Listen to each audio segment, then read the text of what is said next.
pouvez remarquer sur l'écran, vous voyez ici, c'est ce diagramme, c'est cet histogramme en fait qui représente la distribution des probabilités suivant la loi binomiale de paramètres n égale 50 et p égale 0,22 comme vous pouvez le voir sur votre écran. Alors, déjà ce qu'on observe, et on l'observe plutôt assez bien ici, c'est que vous voyez c'est cette forme de cloche, c'est juste pour faire un petit son de cloche, c'est le jeu de mots est tout à fait bien trouvé. Un petit son de cloche à la loi normale, d'accord, et à l'approximation normale d'une loi binomiale, d'accord. On voit bien la cloche qui se dessine ici. Mais ce n'est pas le but, en tout cas ce n'est pas le propos pour le moment.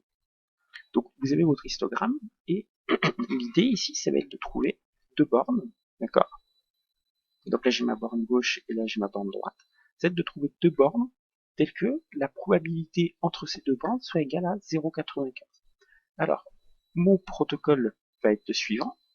Il va être de faire calculer justement les probabilités du type P de X inférieur ou égal à K. Donc là, je vais avoir mon nombre de succès ici dans mon tableur de la colonne A. Donc là, c'est tous mes succès de 0. Parce qu'on a 0 succès possible sur 50 à 50 succès possibles sur 50. Et ici, dans la colonne B, je vais avoir toutes mes probabilités du type P de X inférieur ou égal à K.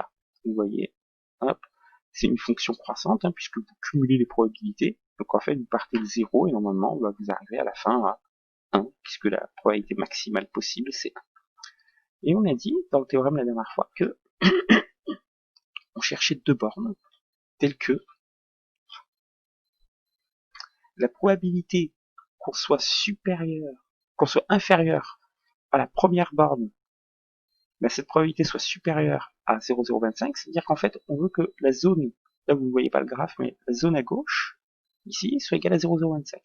Et ce qu'on veut, c'est que la zone à gauche de A soit supérieure à 0,025, et on veut aussi le premier entier B, tel que la zone à gauche de B soit égale à 0,975. Pourquoi 0,975 et 0,025? Parce qu'en fait, si vous voulez la zone centrale bleue, eh bien, vous faites 0,975 moins 0,025, et vous avez votre 0,95 de seuil. D'accord? Donc en fait, moi j'ai rentré une petite fonction tableur qui m'écrit quand la probabilité dans la colonne B est supérieure à 0,025, eh bien il m'écrit OK pour A. Sinon il m'écrit pas OK pour A, et puis il fait pareil dans la colonne D pour B. D'accord? Si la probabilité est supérieure à 0,975, il m'écrit OK pour B, sinon il m'écrit pas OK pour B. En fait, ce qu'on remarque dans la colonne A, c'est que le premier entier A, parce que c'est bien ça la définition, le premier entier A pour lequel on a OK pour A, c'est 6. Et le premier entier B pour lequel on a OK pour B, c'est 17. Donc, ce que vous pouvez voir ici, en bas de l'écran, vous voyez que la probabilité que X soit compris entre 6 et 17 est égale à 0,9599, donc environ 0,95, d'accord. Et donc du coup, l'intervalle de fluctuation de la fréquence, parce que là on a un nombre de succès, la fréquence c'est le nombre de succès divisé par le nombre de la taille de l'échantillon, donc la probabilité de Fn, elle va être comprise entre 6 sur 50 et 17 sur 50, et ça va être ça votre intervalle de fluctuation. Donc nous allons aborder au cours de ce dernier chapitre de l'année, qui est donc le chapitre autour de la statistique inférentielle. Donc je vais vous expliquer pourquoi j'ai pas appelé ça intervalle de fluctuation, parce qu'en fait on va voir un autre intervalle. Et donc du coup, ces deux intervalles-là sont grosso modo les intervalles centraux, on peut dire, d'un domaine mathématique, d'un domaine de la mathématique, particulièrement le domaine des statistiques, qu'on appelle la statistique inférentielle, qui est la statistique des prévisions et des vérifications d'hypothèses. D'accord? Donc nous, on a abordé en statistique inférentielle tout ce qui est les intervalles de fluctuation dans la fiche de rappel. Donc là, on va aborder dans ce chapitre, quels sont les objectifs de ce chapitre, on va aborder dans ce chapitre un intervalle de fluctuation particulier qu'on appelle l'intervalle de fluctuation asymptotique, d'accord, qui est l'intervalle de fluctuation qu'on obtient. Donc là, on a vu l'intervalle de fluctuation standard, on a vu l'intervalle de fluctuation avec la loi binomiale, et puis on va voir maintenant l'intervalle de fluctuation avec la loi normale, d'accord. Donc ça va être l'objet de ce grand 1. Je vais aborder d'abord les objectifs. Donc qu'est-ce qu'on doit savoir faire à la fin de ce chapitre? Normalement, on doit savoir calculer un intervalle de fluctuation à un seuil donné. Donc généralement, même quand c'est pas précisé, le seuil c'est 0,95, mais parfois ça peut changer. Savoir prendre une décision à partir d'un échantillon, ça en fait très clairement on l'a vu dans la fiche de rappel, hein, c'est la règle de décision, si f appartient à l'intervalle ou f n'appartient pas à l'intervalle, qu'est-ce qui se passe. Et un deuxième intervalle qui est l'intervalle de confiance au niveau 0,95 et on va voir exactement à quoi ça correspond. Alors, dans cette première partie, on va aborder la notion d'intervalle de fluctuation asymptotique au seuil 1 moins alpha. Alors, on prend alpha, un réel de l'intervalle 0,1 et on considère un échantillon de taille n d'une population donnée, sur lequel on observe un caractère dans la probabilité d'apparition de la population qui est connu, vaut P. Par exemple, c'est l'histoire de mes yeux bleus sur la population française. On nous déclarait qu'il y avait 20%, d'accord, de personnes, de Français qui avaient les yeux bleus. Donc l'idée, nous on connaît le P, on nous annonce, l'idée va être de vérifier si ce P est vrai ou pas. Donc nous on a vu deux intervalles de fluctuation, on va en voir un troisième. Et avant d'aborder, on va rappeler ce que c'est qu'un intervalle de fluctuation. Donc, un intervalle AB qui est inclus dans l'intervalle 0,1 est appelé un intervalle de fluctuation de la fréquence f autour de la proportion p. Au seuil 1 moins alpha, si la probabilité de l'événement f appartient à AB vaut 1 moins alpha. D'accord? Donc, je rappelle encore une fois que l'intervalle de fluctuation 0, l'intervalle 0,1 est un intervalle de fluctuation, mais pour nous, il est sans intérêt, puisque c'est l'intervalle au seuil 1, donc pour alpha égale 0. Je vais vous donner le nom du réel alpha, d'accord? Je vous le donnerai tout à la fin de la partie 1. Il porte vraiment un nom, ce réel-là, qu'on fixe en fait d'emblée, d'accord? Pour pouvoir calculer nos intervalles. Alors, en place de terminale, on introduit un nouvel intervalle de fluctuation, dit intervalle de fluctuation asymptotique. Alors, l'adjectif asymptotique n'est pas anodin, et vous allez le comprendre en lisant le théorème. Donc on va expliquer un peu ce théorème. Donc on prend xn, une variable aléatoire réelle qui suit la loi binomiale du paramètre np, p appartenant à 0,1, ni 0 ni 1. Donc p étant la proportion théorique de succès. C'est-à-dire le caractère qu'on nous annonce vrai sur la population. Ainsi, on considère la variable aléatoire grand fn qui vaut grand xn sur n. Donc vous voyez, ça commence exactement comme pour l'intervalle de fluctuation utilisé à l'aide de la loi binomiale. Et cette variable aléatoire décrit les fréquences observables pour un succès de probabilité P sur un échantillon de taille n. On prend petit alpha, on prend alpha appartenant à 0,1 et on met U alpha. Alors le choix de U alpha, la notation n'est pas anodine. Hein, le réel tel que la probabilité que Z soit compris entre moins U alpha et U alpha vaut 1 moins alpha, où Z suit la loi normale centrée réduite. Et on note I1 moins alpha, c'est P moins U alpha racine de P1 moins P sur racine de N, P plus U alpha, racine de P1 moins P sur racine de N. Alors, si N supérieur à 30, NP supérieur à 5 et N moins P supérieur à 5, la limite, quand N tend vers plus l'infini, de la probabilité que grand Fn appartienne à cet intervalle-là, vaut exactement 1 moins alpha. Et en fait, l'adjectif asymptotique, il vient du fait qu'ici, on utilise un passage à la limite. D'accord? Alors, juste avant de passer à des éléments de preuve, sans vous détailler la preuve, d'accord, parce qu'elle est assez longue, elle n'est pas compliquée mais assez longue, vous voyez qu'ici on retrouve trois conditions qu'on connaît déjà, hein, le n supérieur à 30, np supérieur à 5 et n moins p supérieur à 5, qui sont les conditions d'application du théorème de Moivre-Laplace. Et pourquoi on retrouve ces conditions-là ici? C'est parce qu'en fait, on centre, on réduit xn, d'accord, on centre, on réduit xn. Z c'est xn moins np sur racine de np moins p, et en fait, ce qui se passe, c'est qu'on sait que la limite de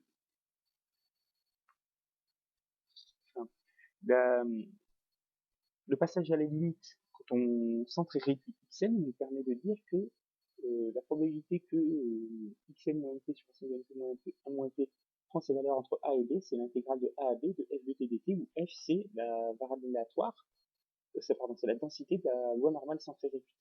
Et en fait, on utilise ce théorème de Moivre-Laplace pour écrire, en fait, pour obtenir cet intervalle de fluctuation. Voilà pourquoi, en fait, on obtient ces trois conditions-là, d'accord? Et la limite qui vient ici, d'accord, ben, c'est la limite qu'on obtient quand on passe à la limite dans le théorème de Moivre-Laplace. D'où, du coup, les trois conditions d'application qu'il ne faudra pas oublier de vérifier. Alors, quelques éléments de preuve. Eh bien, comme je vous l'ai dit, en fait, hein, pour prouver ce théorème, il suffit de considérer la centrée réduite de xn qui est zn égale xn moins np sur racine de np moins p, et d'utiliser le théorème de moins de Laplace et d'utiliser l'existence de u alpha pour la variable aléatoire z qui est la loi normale n01 pour obtenir les résultats de z. Je vous rappelle que si alpha vaut 0,05, hein, U0,05 c'est 1,96, et si alpha vaut 0,01, ben, U alpha c'est 2,58. D'accord, c'est des valeurs qu'on avait vues, des valeurs seuil qu'on avait vues dans le chapitre sur les lois normales. Alors l'intervalle I de 1 moins alpha, I1 moins alpha introduit dans le théorème précédent est appelé intervalle de fluctuation asymptotique au seuil 1 moins alpha. Alors, quel est l'avantage de cet intervalle, encore une fois, c'est qu'il regroupe toutes les forces que possédait l'intervalle de fluctuation avec la loi binomiale, tout en étant beaucoup plus précis. C'est-à-dire, quelles étaient ces forces? Ben, elles dépendent d'une loi de probabilité, c'est un intervalle qui est plutôt robuste, et en plus, on peut fixer le seuil à souhait, c'est-à-dire qu'on peut avoir un intervalle au seuil 0,95, on peut avoir un intervalle au seuil 0,99 ou au seuil 0,999, etc.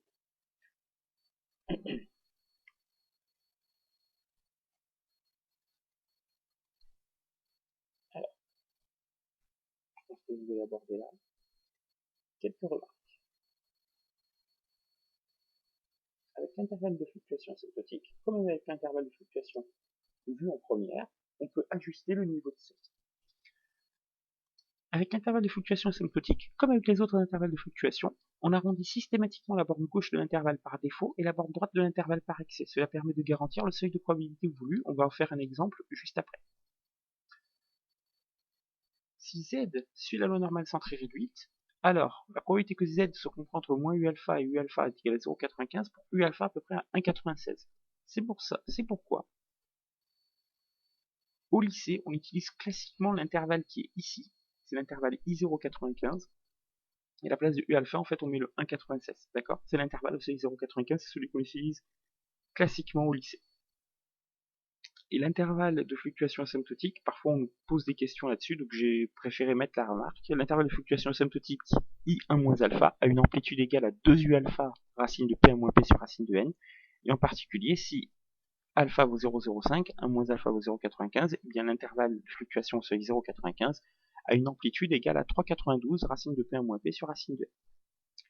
Les règles de prise de décision sur un échantillon restent quant à elles identiques aux cas déjà abordés, d'accord, qu'on a vu dans la fiche de rappel. Alors, il y a un exemple juste dessous qu'on va faire ensemble. Donc, en France, chaque année, 10% de la population est touchée par la grippe. Pour vérifier cette affirmation, on prélève au hasard 1000 personnes dans la population et on réalise un dépistage de la grippe. Sur ces 1000 personnes, il s'avère que 82 ont effectivement contracté la grippe, d'autres ont rejeté la proportion annoncée aux seuil 0,95. Alors, on a déjà plusieurs données. Hein. Ici, on a notre n qui vaut 1000, c'est la taille de l'échantillon. On a la proportion théorique vaut 0,1, 10%, et la fréquence f, on l'a aussi, puisque c'est le nombre de personnes qui ont contracté la grippe dans l'échantillon, 82, divisé par la taille de l'échantillon, 1000, ce qui fait 0,082. Alors, maintenant, il suffit de calculer l'intervalle I0,95 pour ces valeurs-là. Donc c'est 0,1 moins 1,96 racine de 0,1 fois 0,9 divisé par racine carrée de 1000.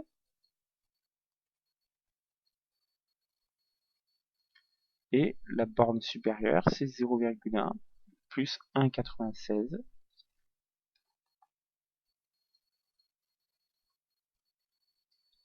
racine carrée de 0,1 fois 0,9, 1 P fois 1 moins P, divisé par racine de L, racine de 1000. Alors, si je fais... Alors ici on ne donne pas de valeur à laquelle arrondir, d'accord, mes bornes. Alors, je vais déjà calculer la borne de gauche. 0,1 moins 1,96 fois racine carrée de 0,1 fois 0,9 divisé par racine carrée de 1000. Et je demande une valeur approchée, il me dit 0,0814.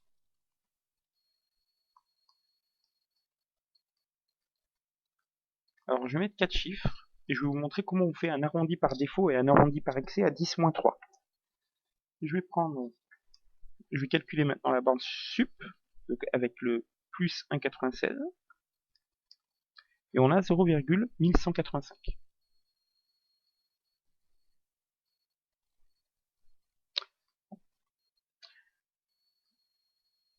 Eh bien, l'arrondi par défaut, il consiste, quand vous voulez arrondir à 10-3 par défaut, il consiste à s'arrêter à la troisième décimale. D'accord? Donc votre arrondi par défaut de votre borne inf, c'est 0,081. C'est ce qu'on appelle faire une troncature. Troncature. D'accord? Hop, vous coupez votre nombre, vous prenez ce qui vous intéresse.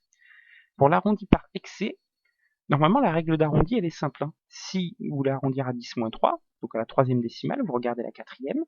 Si elle est inférieure à 5, vous gardez votre troisième décimale. Si elle est supérieure à 5, vous augmentez votre troisième décimale de 1. Et bien l'arrondi par excès, c'est peu importe la quatrième décimale, on arrondit systématiquement la troisième de 1. Donc ici, on va mettre 0,119. Ce qui fait en fait que vous avez légèrement poussé cette valeur à gauche et légèrement poussé cette valeur à droite, tout en gardant votre valeur de P comme valeur centrale. Si vous faites la moyenne de ces deux valeurs, d'accord, si vous faites 0,119 plus 0,081 et que vous divisez par 2, voilà. Normalement vous devez trouver 0,1.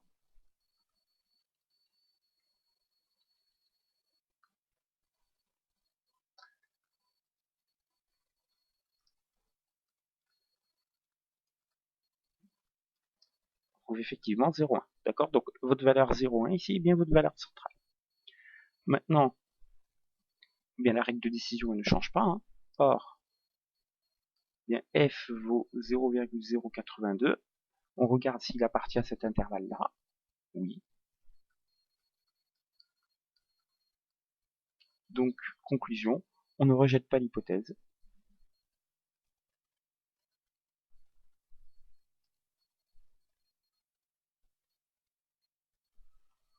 Selon laquelle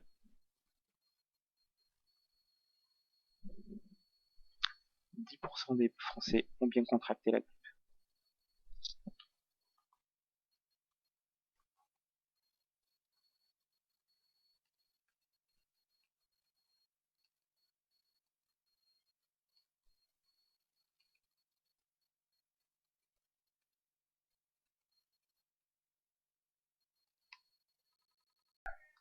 Alors, on souhaite jouer à pile ou face avec une pièce de monnaie. D'accord? Et cette pièce de monnaie, ouais, normalement c'est une pièce équilibrée, hein, mais on aimerait savoir si elle est bien équilibrée. D'accord? Alors on va pas dire une pièce de monnaie, on va dire une pièce tout court, on veut savoir si cette pièce est équilibrée.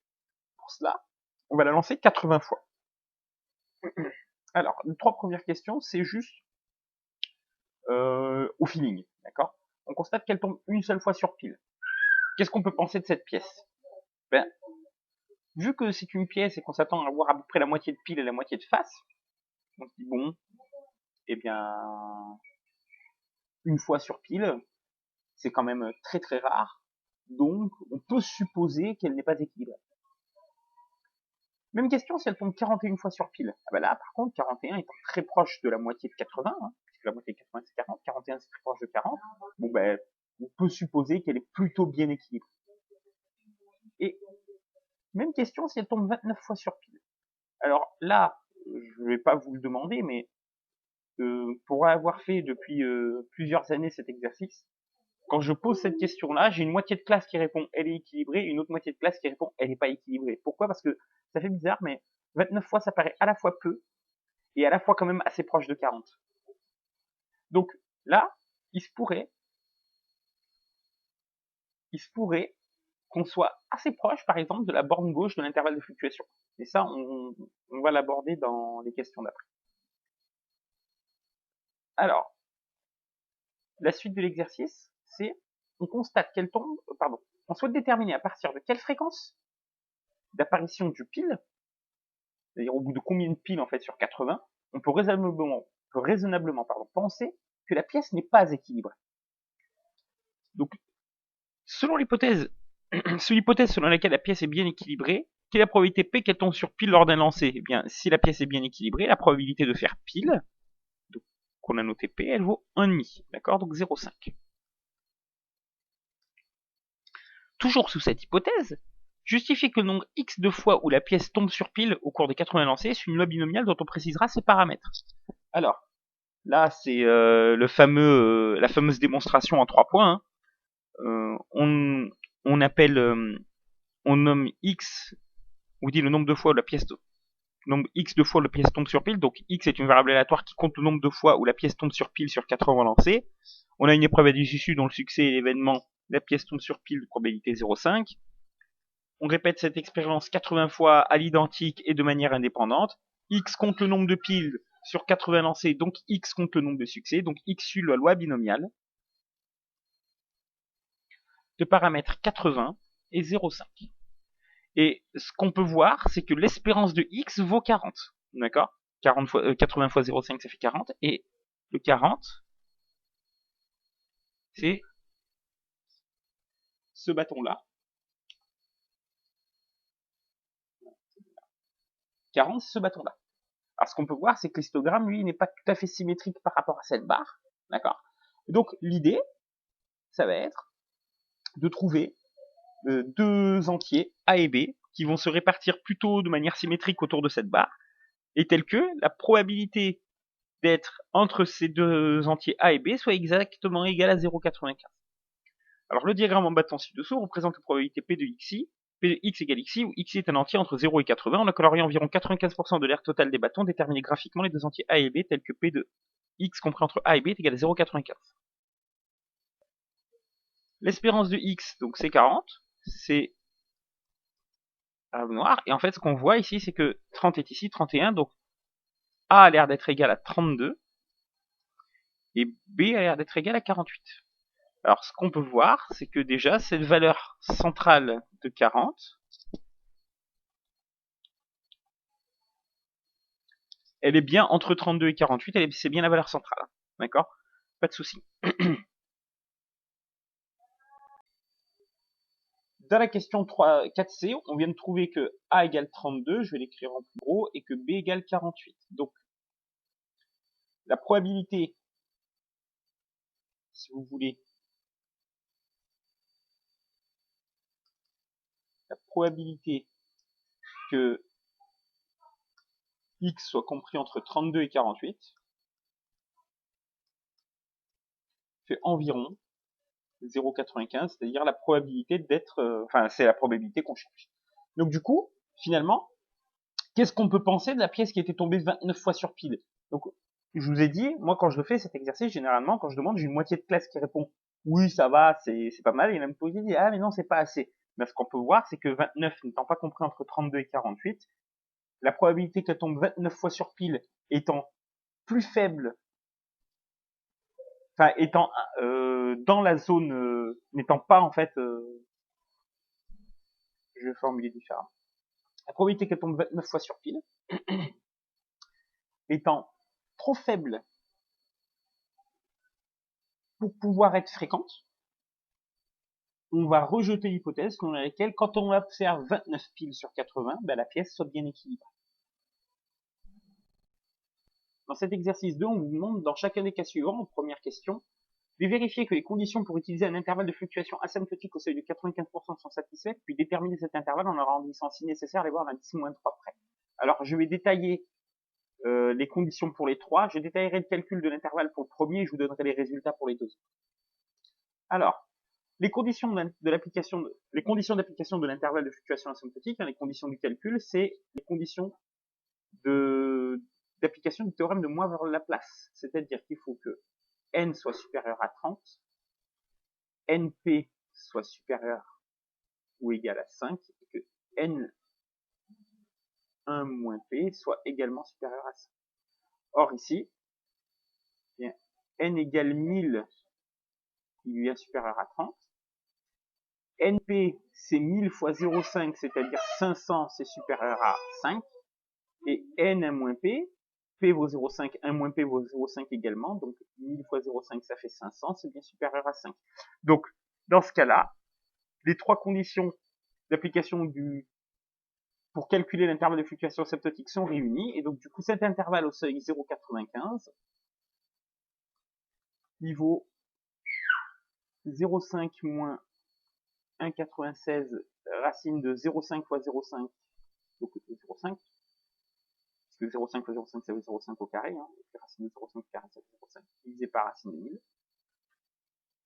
et 0,5 plus 1,96 racine de 0,5 fois 0,5 divisé par racine de 1000.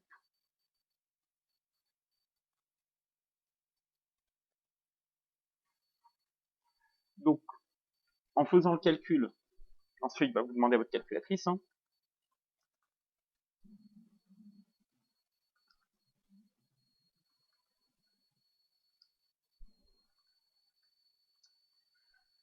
Donc, pour la borne gauche, on trouve 0,469. Et pour la borne droite, on trouve 0,531.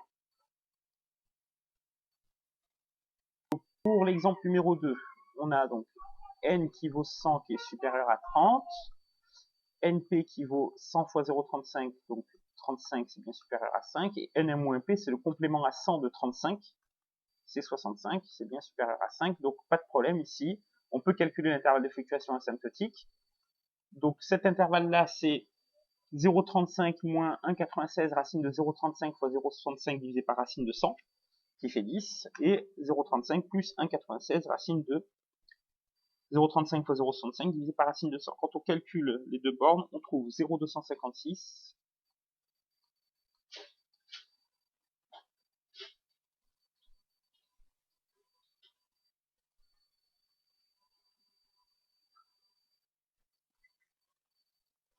0,444.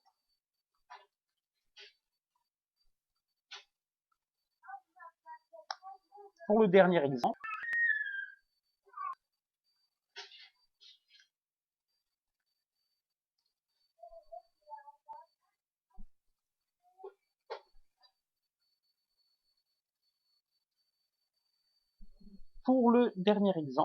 eh bien, pareil, hein, on vérifie les conditions d'application du théorème. N égale 4000 est bien supérieur à 30.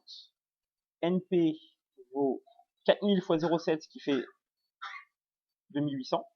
C'est bien supérieur à 5. Et Nm-P, c'est le complément à 4000 de 2800, qui fait 1200, bien supérieur à 5. Donc, pas de problème. On peut calculer l'intervalle de fluctuation dans ce cas-là aussi. Et donc,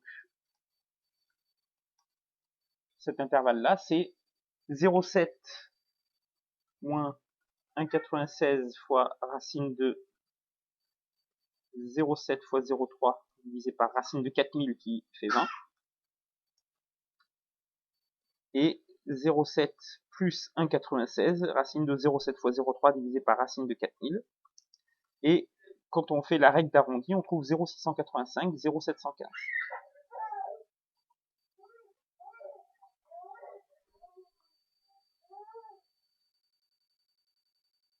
Dans l'exercice 1, n valait 80, p valait 0,5, 80 est bien supérieur à 30, np fait 40, c'est bien supérieur à 5, et n1-p, c'est complément à 80 de 40, c'est 40 aussi, c'est bien supérieur à 5, pas de problème. On peut utiliser ici l'intervalle de fluctuation asymptotique, et quand on fait le calcul, donc ça fait 0,5 moins 1,96 racine de 0,5 fois 0,5, divisé par racine carrée de 80,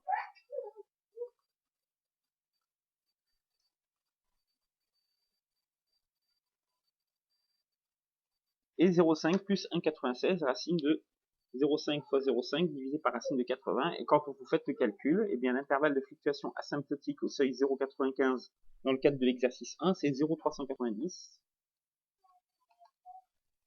0,610.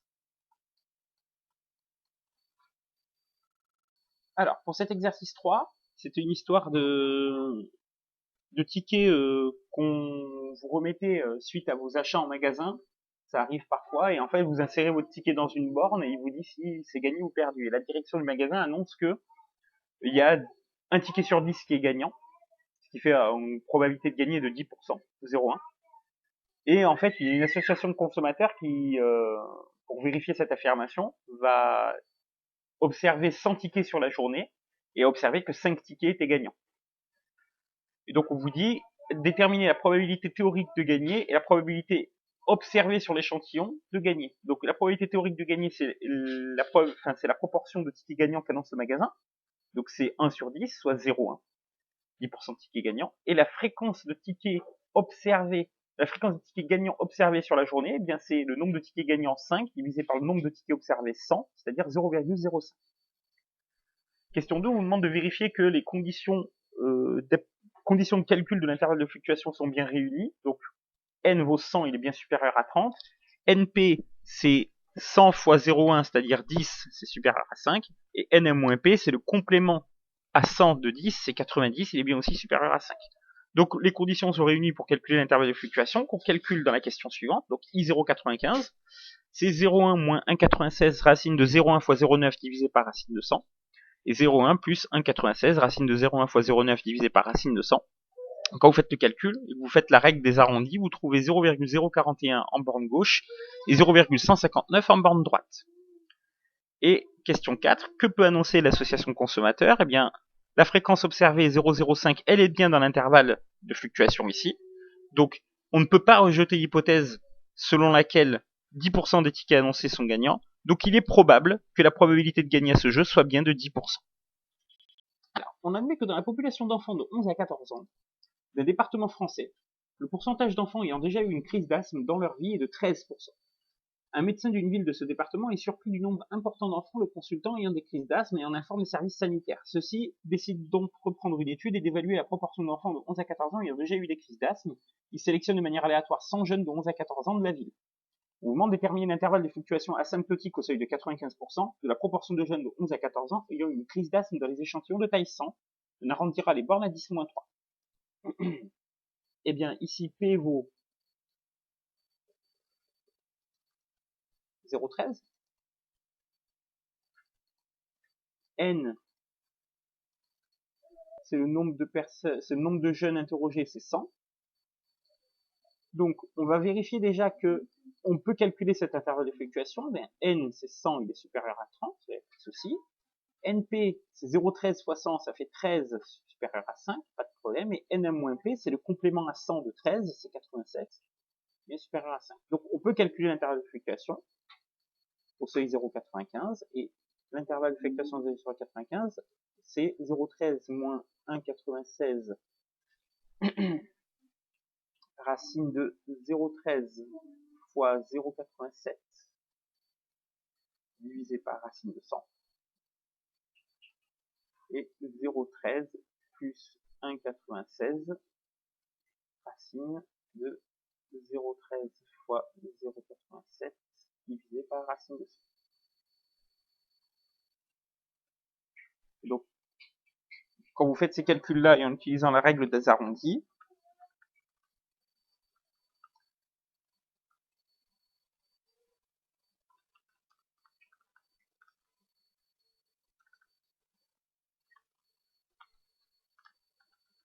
vous trouvez en borne gauche 0,064 et en borne droite 0,196.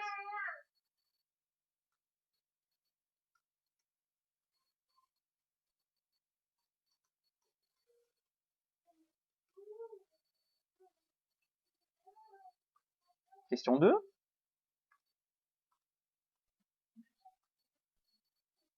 On vous dit 24 cas ont été recensés dans cette ville, que peut-on conclure? Eh bien, F, c'est 24 sur 100, c'est 0,24. Il n'appartient pas à l'intervalle I0,95, donc on rejette l'hypothèse. En fait, on va rejeter la valeur de P, donc on rejette l'hypothèse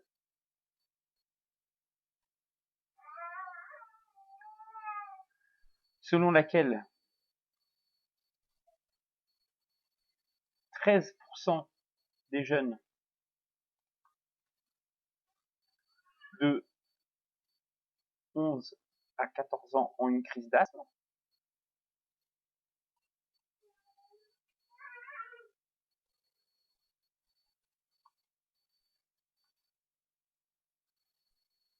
Alors ça peut vouloir dire plusieurs choses.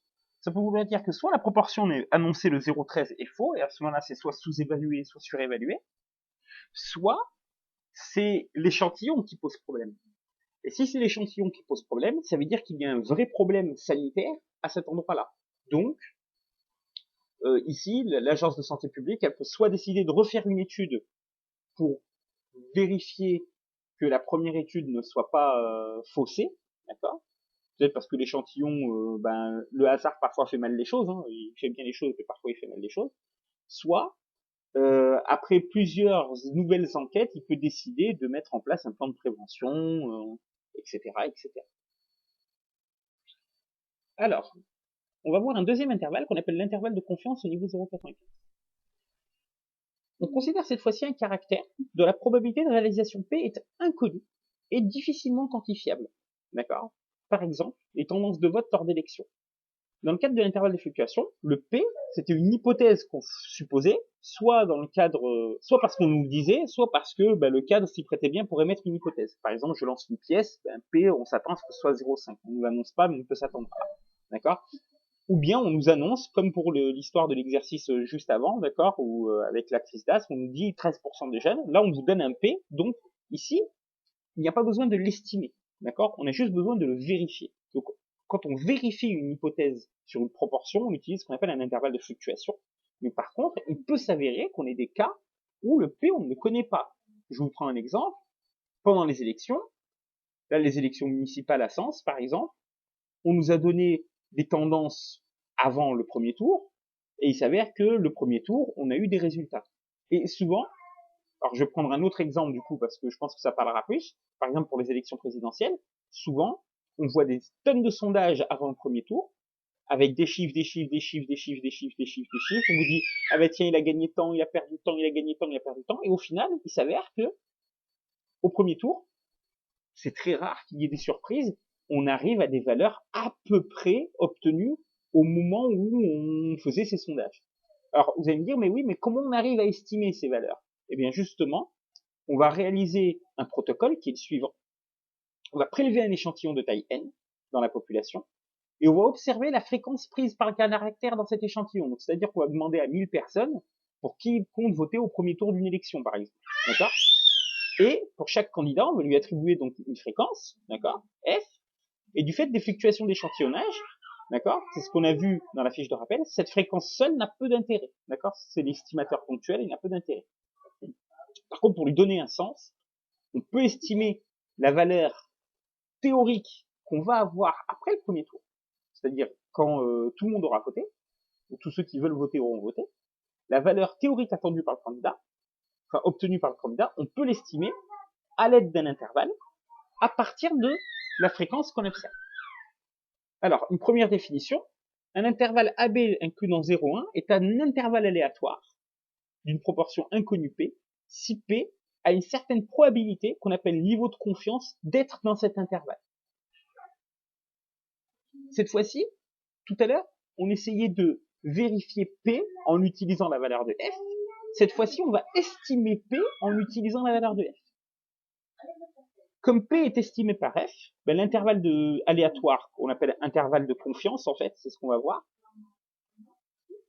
il contient F, et en particulier, on utilise l'intervalle suivant en terminale. On prend n un antinaturel et p un réel de l'intervalle 0,1, 0,1 et 1 exclus, et on considère xn, la variable aléatoire qui suit la loi binomiale de paramètres n et p, et on a de grand Fn, xn sur n, la variable aléatoire des fréquences observables de la probabilité p sur un échantillon de taille n. Eh bien, l'intervalle grand Fn moins 1 sur racine de n, grand Fn plus 1 sur racine de n, c'est un intervalle aléatoire au niveau de confiance 0,95, c'est-à-dire que le p qu'on ne connaît pas, eh bien, il est dans cet intervalle avec une probabilité au moins égale à 0,95. Ce théorème, on va l'admettre, parce que la démonstration est absolument horrible. D'accord? Dans la pratique, on va utiliser le résultat suivant.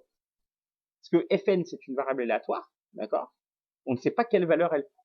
Eh bien, ce qu'on va supposer, c'est que si elle prend la valeur f, eh bien, l'intervalle petit f moins 1 sur racine de n, petit f plus 1 sur racine de n, où n est la taille de l'échantillon, il contient la proportion 1 de connu p avec une probabilité de 0,95.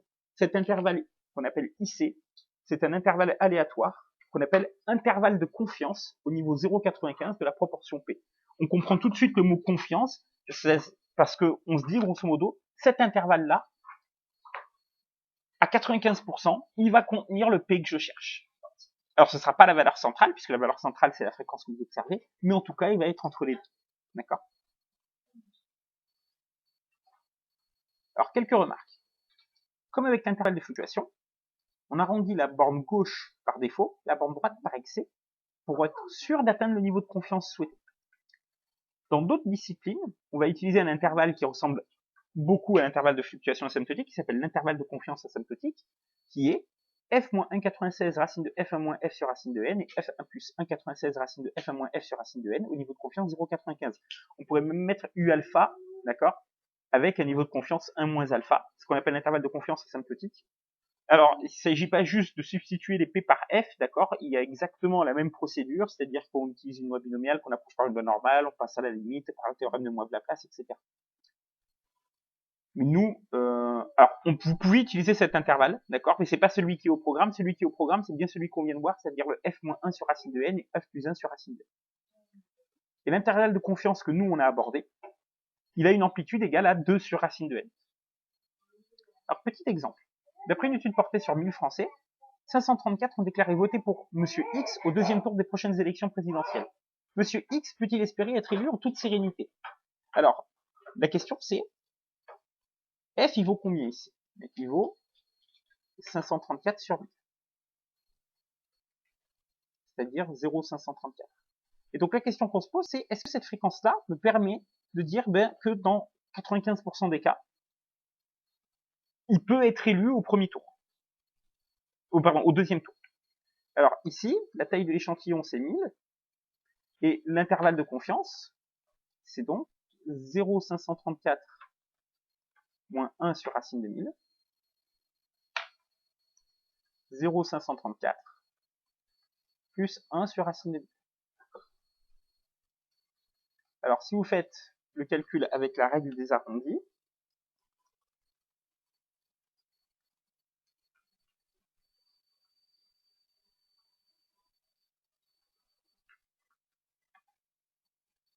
la borne gauche fait 0,502,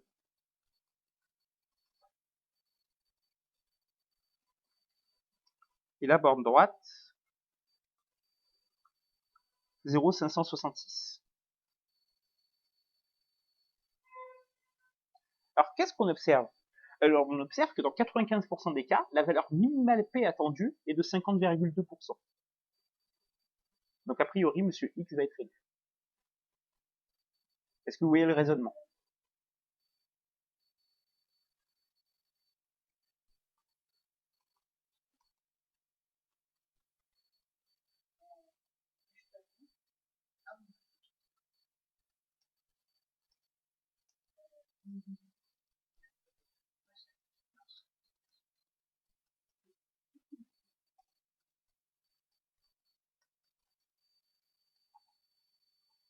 Hein, d'accord? La valeur minimale attendue est de 0, la valeur minimale de P attendue est de 0,502 dans 95% des cas.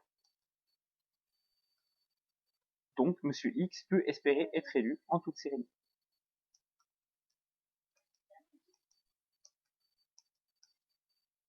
Alors, dans quel cas utiliser quel intervalle? Eh bien, en fait, ça dépend du caractère de P. Si P est connu, alors on utilisait un intervalle de fluctuation pour prendre une décision sur P pour vérifier une valeur de P, pour vérifier la valeur de P. C'est-à-dire, est-ce qu'on nous avance est vrai ou faux, d'accord? Ça, c'est dans le cas où P est connu. Dans ce cas-là, on utilise un intervalle de fluctuation. Dans le cas où on ne connaît pas P, eh ben, on souhaite l'estimer, donc on va utiliser un intervalle de confiance.